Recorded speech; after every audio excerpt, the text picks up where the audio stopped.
Assalamualaikum teman-teman, kembali lagi di channel YouTube Lolos TPA. Kali ini kita membahas mengenai tes potensi akademik, khususnya di bagian arti kata atau makna kata. Bagi teman-teman yang mungkin belum subscribe, mohon bantuan subscribe-nya ya untuk mendukung channel ini. Langsung saja kita ke soal pertama, madar. Nah, apakah artinya tidak berperasaan, atau nasihat para ulama, atau sejenis pantun, atau tembok di atas menara, atau kata puji-pujian. Nah, menurut KBBI sendiri, madar memiliki arti tidak berperasaan atau tebal telinga. Jadi opsi yang tepat adalah A.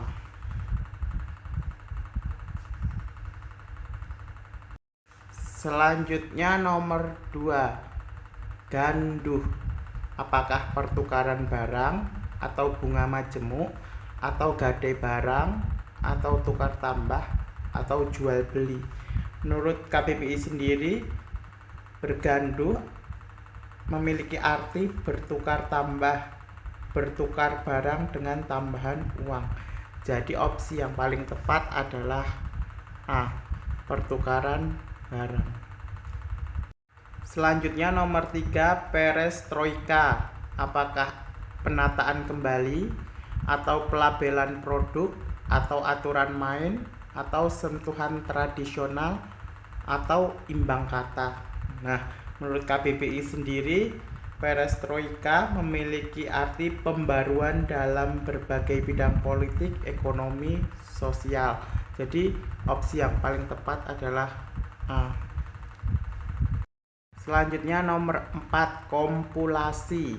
Apakah A, penghitungan dengan komputer, atau B, kumpulan tulisan yang teratur, atau C, ikhtisar karangan ilmiah lengkap, apakah D, kumpulan informasi yang rumit, ataukah E, perbuatan tidak logis secara sadar?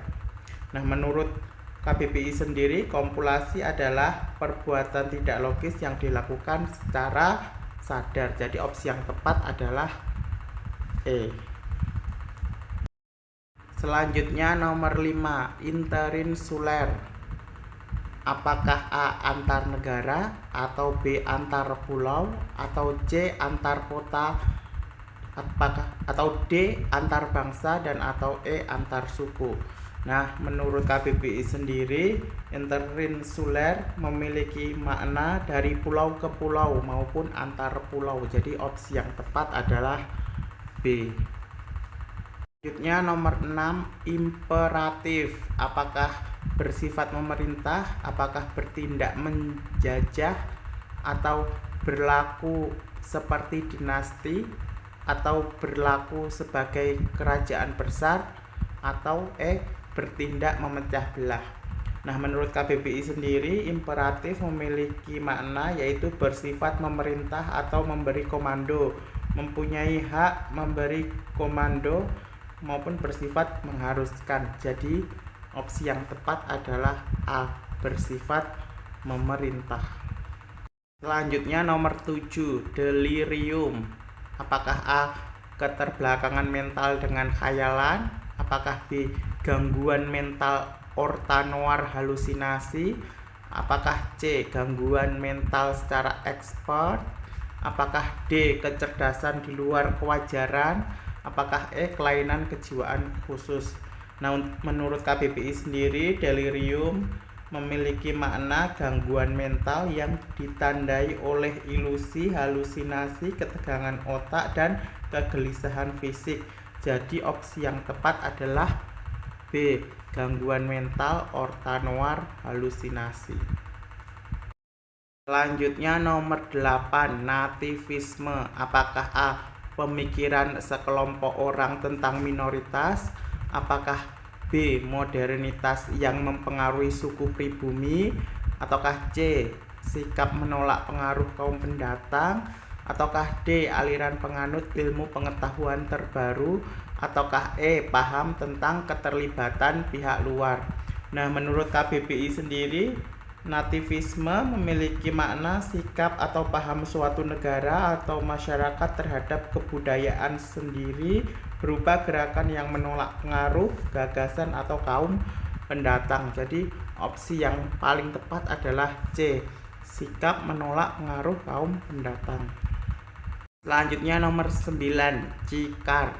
Apakah A berkekuatan penuh, apakah B berhenti di tengah, apakah C berlari kencang, apakah D berganti haluan, apakah E berputar-putar. Nah, untuk menurut KBBI sendiri, cikar memiliki makna berbelok maupun berganti haluan. Jadi opsi yang paling tepat adalah D. Selanjutnya nomor 10, elusif. Apakah A sulit dikendalikan, ataukah B sulit dijangkau, apakah C sulit dievaluasi, ataukah D sulit dipahami, ataukah E sulit dilakukan. Nah, menurut KBBI, elusif memiliki makna sukar dipahami atau diartikan, atau juga bisa diartikan sebagai sukar diidentifikasi. Jadi opsi yang tepat adalah D, sulit dipahami. Selanjutnya nomor 11, brekti. Apakah A daun pelindung, ataukah B kelopak bunga, ataukah C batang daun, ataukah D tunas muda, ataukah E serbuk sari.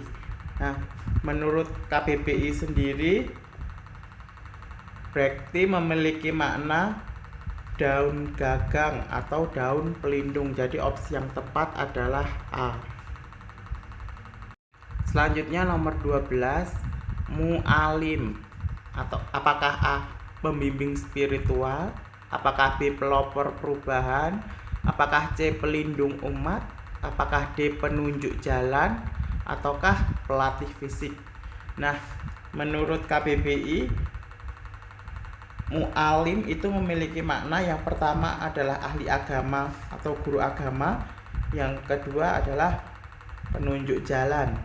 Nah, di sini sebetulnya yang paling tepat delta, namun ada opsi A pembimbing spiritual, itu bisa kita artikan sebagai guru agama atau ahli agama. Namun di sini yang memang kata-katanya paling pas adalah delta, penunjuk jalan. Jadi opsi yang tepat adalah delta. Seperti itu teman-teman. Terima kasih.